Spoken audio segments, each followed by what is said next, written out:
Kan usul asalnya kan sebahagian dari desa Mengkopot. Nah, jadi di sini belum ada kampung orang di sekitar tahun 28 itu dulu. Cuma dia dibilah.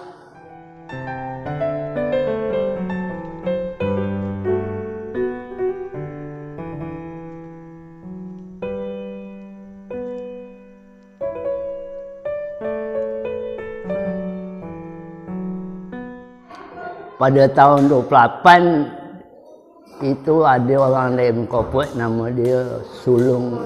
Jadi dia kan ngajar agama di sana, kerana di situ kan agak jauh dari Mengkopot kan. Jadi harus pakai sampan. Jadi dia bawa untuk dia ngajar agama budak-budak muda yang ada lah, termasuk mak kami.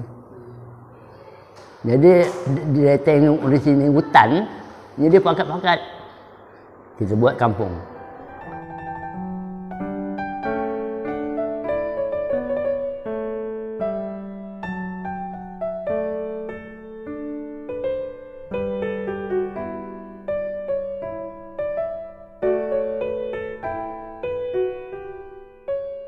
Dia kalau tak salah 11 orang dia nebaskan hutan.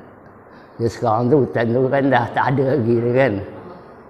Jadi kerana dia bertambak sampan itu di batang kayu nama pisang, ada ikut nangkap jangkang hitam.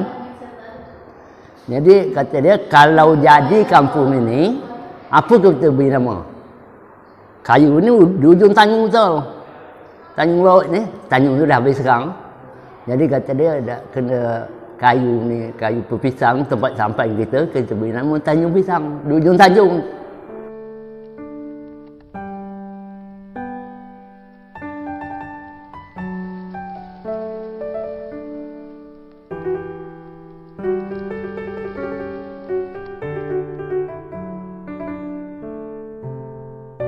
Nongkah itu Aki masih kecil, dah pandai bertongkah. Itu mencari ketam sampai ke Kuala Selakor tu. Dia buat dari pulai, kayu pulai. Jadi sekarang tu dah kena ada pesta pantai nama tu. Pesta menongkah dia jadikan.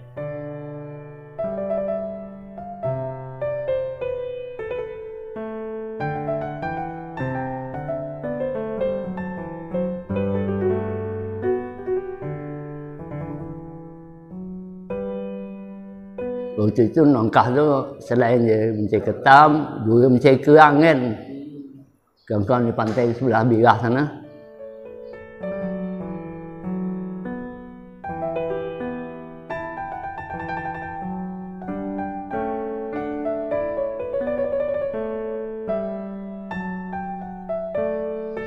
Mak Mun tu lah wakil pengulu yang pertama. Waktu itu pengulu dia Jantan Kasim. Itu Mengkopot dulu? Mengkopot mulu. Pisang kan baru tanggal 28 bulan 4 2012 mekar dari Mengkopot.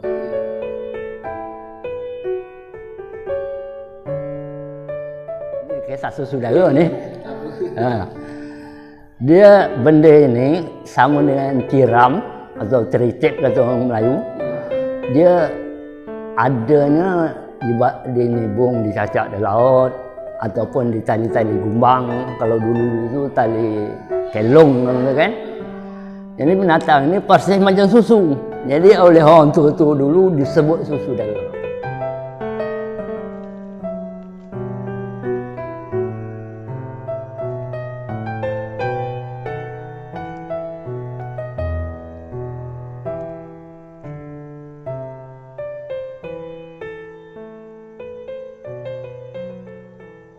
Bahawa Tanjung Pisang awalnya kita adalah desa induknya Mengkopot. Yang awalnya Tanjung Pisang ini adalah nama dusun. Setelah sekian lama adalah tim yang berkomitmen untuk membangun Tanjung Pisang ini menjadi sebuah desa, dan akhirnya yang awalnya dusun, alhamdulillah pada 28 April 2012 Tanjung Pisang itu definitif menjadi sebuah desa. Terkait event Tanjung Pisang, baik itu pesta pantai ataupun itu terbentuknya sebuah desa, siapa pembuka pertama telah dijelaskan oleh orang tua kita, yang orang tua terkemuka yang pada zaman dulu, iaitu Pak Rosli tadi, yang dijelaskan panjang lebar. Sedikit saya sampaikan bahawa Tanjung Pisang ini juga memiliki event pesta pantai, iaitu mendongkah. Mendongkah itu asal katanya iaitu itu bahasa Melayu kan, mendongkah. Kalau bahasa lainnya bermain papan seluncur.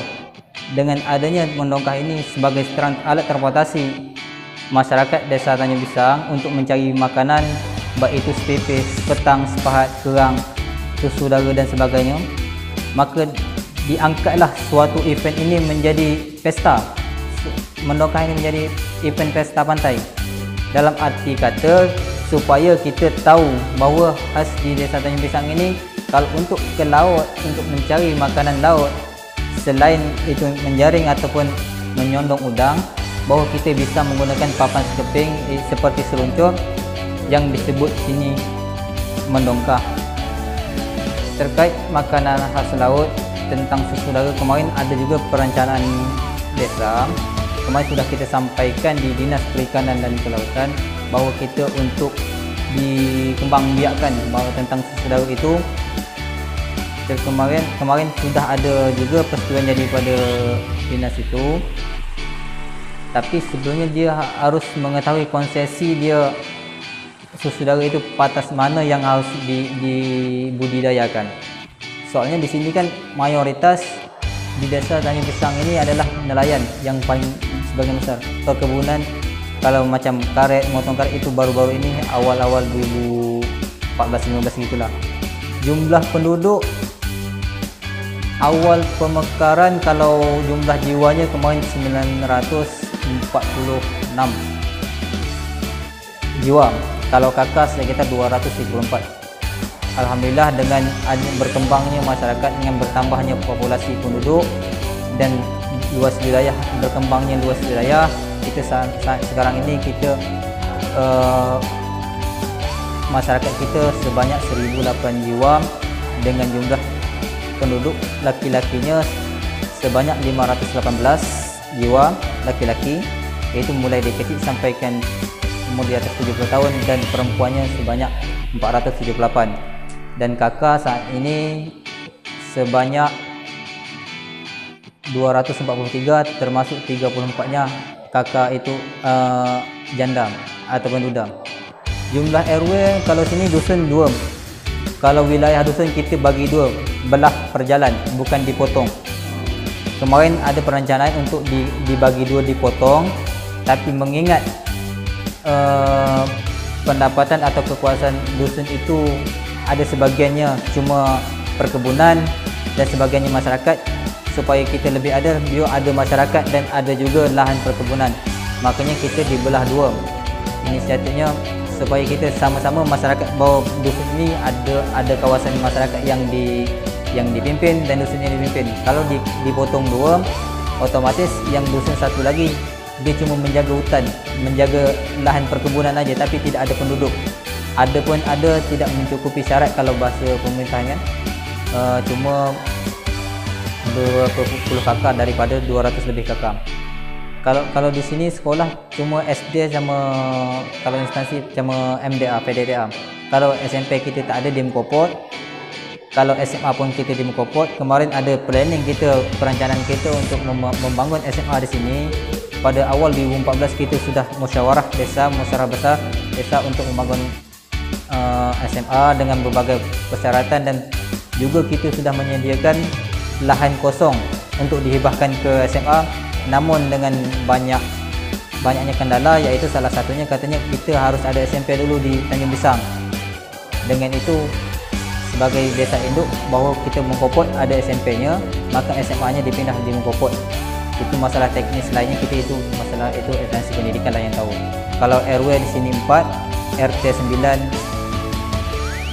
dan juga ada juga di sini beberapa suku, yaitu suku Akit.